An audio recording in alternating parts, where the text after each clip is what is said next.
My sister was handed a home worth $450,000. I was handed betrayal, until I fought back. Part 1. The Inheritance of Silence. I grew up believing that fairness lived somewhere inside our family walls, tucked between Sunday dinners and framed photographs of smiling faces.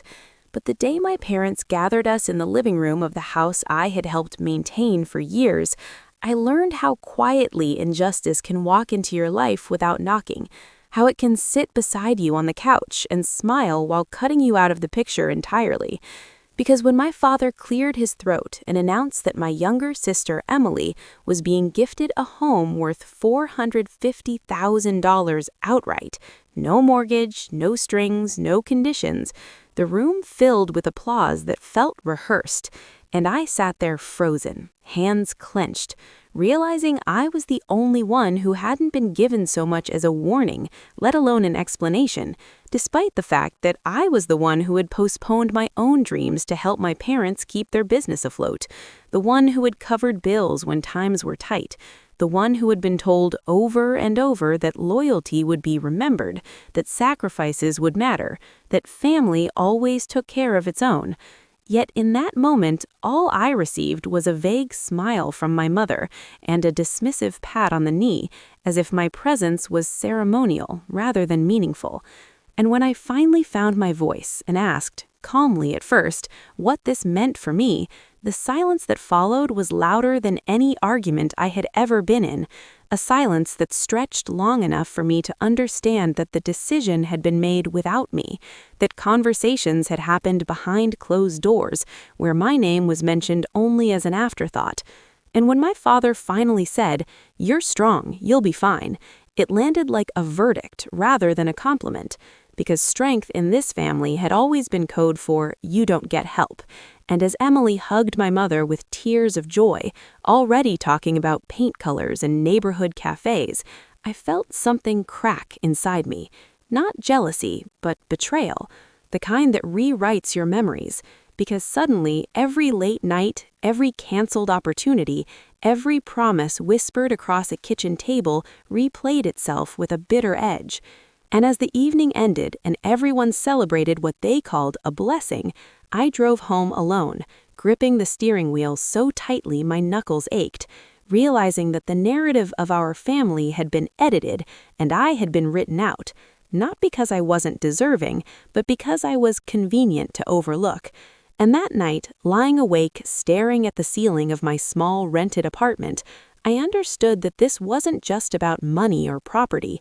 It was about value, about who was seen and who was taken for granted. And in that quiet space between anger and grief, I made a decision I didn't yet have words for, a decision that would eventually force me to stop waiting for fairness to be handed to me and start fighting for it myself. The Inheritance of Silence. Part 2. The Long Memory of Betrayal. The weeks that followed were filled with polite avoidance and forced normalcy, family group chats buzzing with renovation updates from Emily, while my own messages went unanswered, and every photo of her standing in front of that pristine house felt like salt pressed into a wound I was expected to ignore. Because whenever I tried to raise the subject, I was met with gaslighting disguised as concern, my mother telling me I was being dramatic, my father reminding me that life isn't equal, and Emily herself insisting she never asked for any of it, a statement that somehow made me feel even more invisible, because it shifted the responsibility away from everyone while leaving the outcome unchanged. And during that time, I started to see patterns I had ignored for years, moments where my reliability had been mistaken for obligation, where my silence had been interpreted as consent, and where my role had quietly shifted from family member to support system without benefits. And as painful as it was, that clarity became fuel, because instead of collapsing under the weight of resentment, I began documenting everything, every financial contribution I had made to the family business, every loan I had given that was never repaid, every email where promises of future security were casually mentioned, not because I was planning revenge, but because I finally understood that stories only matter when they're backed by evidence. And while my family continued to treat me like the problem for refusing to move on, I sought advice, speaking to financial counselors and legal professionals who helped me understand my position, not as a disgruntled sibling, but as someone whose labor and money had been leveraged without acknowledgement. And the more I learned, the angrier I became, not in a reckless way, but in a focused, deliberate way that sharpened my resolve. Because betrayal doesn't always come with shouting or slammed doors. Sometimes it comes with smiles and reassurances that ask you to swallow your pain for the sake of harmony. And I had done that for too long. So when I finally confronted my parents again, this time with calm facts instead of emotional pleas, I watched their expressions shift from dismissal to discomfort, because it's easy to ignore feelings, but much harder to ignore numbers. And although they accused me of keeping score and tearing the family apart, I realized that the family had already been divided the moment fairness was replaced with favoritism. And as months passed and conversations grew colder, I stopped chasing validation from people who benefited from my silence, focusing instead on building something of my own, pouring my energy into my career, taking risks I had once avoided, and slowly transforming my anger into momentum. Because while they celebrated a gift, I was investing in my independence. And though it hurt to accept that my fight might cost me relationships I once cherished, I also knew that self-respect is expensive, but worth every loss. And by the time the first anniversary of Emily's house rolled around, complete with a family barbecue I chose not to attend, I was no longer the same person who had sat stunned on that couch a year earlier. I was someone who remembered everything and was finally ready to act on it. The long memory of betrayal. Part 3. The fight that changed everything. When I decided to fight back, it wasn't with lawsuits or public confrontations, but with strategy and patience, because I had learned that the most powerful response to betrayal is not chaos, but clarity. And as I continued to grow professionally, landing opportunities that expanded my income and influence, I also restructured my involvement with the family business, stepping away from unpaid responsibilities and formalizing every contribution, a move that shocked my parents, who had grown accustomed to my unquestioning support. And when they realized the financial impact of my absence, conversations they had avoided for years suddenly became urgent, because my value was finally visible in my absence, not my presence. And during one particularly tense meeting, I laid everything out, not with bitterness, but with boundaries, explaining that I didn't want their house or Emily's gift. I wanted acknowledgement, fairness, and a future where my contributions were recognized. And for the first time, I saw something like regret flicker across my father's face, not enough to undo the past, but enough to change the future, because over the following months, compromises were made, debts acknowledged, and arrangements put in place that gave me equity in areas where I had been excluded. And while it didn't erase the pain, it validated my fight. And as for Emily, our relationship shifted into something more honest, less performative, because the illusion of perfect harmony was replaced with uncomfortable truth. And strangely, that truth allowed healing to begin, not because everything was forgiven, but because everything was finally said. And today, when I look back at that moment in the living room, I no longer see it as the day I lost out, but as the day I woke up. The day I stopped confusing loyalty with self-sacrifice, and the day I learned that fighting back doesn't always mean taking something away from others. Sometimes it means reclaiming what you gave too freely. And while my sister lives in her gifted home, and I live in a place I earned through struggle and persistence, I know which foundation is stronger, because mine is built on self-worth. And if there's one thing this journey taught me, it's that betrayal can break you or build you, but only if you choose to stand up and rewrite the ending. And I did, not with anger, but with resolve, turning a story of exclusion into one of empowerment, and finally closing a chapter that once felt like a wound, but now reads like a victory. The weeks after the announcement moved strangely, like time itself had decided to slow down just to make every small insult clearer, sharper, harder to ignore. Because while the family pretended everything was normal, nothing felt normal to me anymore. Not the cheerful messages in the family chat about contractors and kitchen islands. Not the casual way my mother would ask how work was going, as if nothing life-altering had happened. Not even the forced jokes from my father whenever our eyes met. Jokes that tried and failed to cover the discomfort he clearly felt but refused to name. And what hurt most was how easily my absence from the conversation had become routine, as if I had always been optional, as if my role had never been anything more than background support. In each photo Emily sent of herself standing in front of that house, keys in hand, smiling like she had won something rather than been handed everything, made me realize how differently we were remembered, because her milestones were celebrated while my sacrifices were quietly archived and forgotten. And when I finally tried to speak honestly, not angrily, just honestly, I was met with a kind of soft dismissal that is almost worse than open conflict. My feelings reframed as sensitivity, my questions reframed as entitlement, my pain reframed as jealousy. And slowly I understood that the story had already been rewritten in their minds, a version where I was ungrateful and they were generous, where Emily was lucky and I was difficult. And once that narrative sets in, it becomes almost impossible to fight unless you are willing to be seen as the villain. And for a long time, I wasn't willing, because I still believed that if I stayed calm enough, patient enough, understanding enough, someone would eventually notice the imbalance and correct it.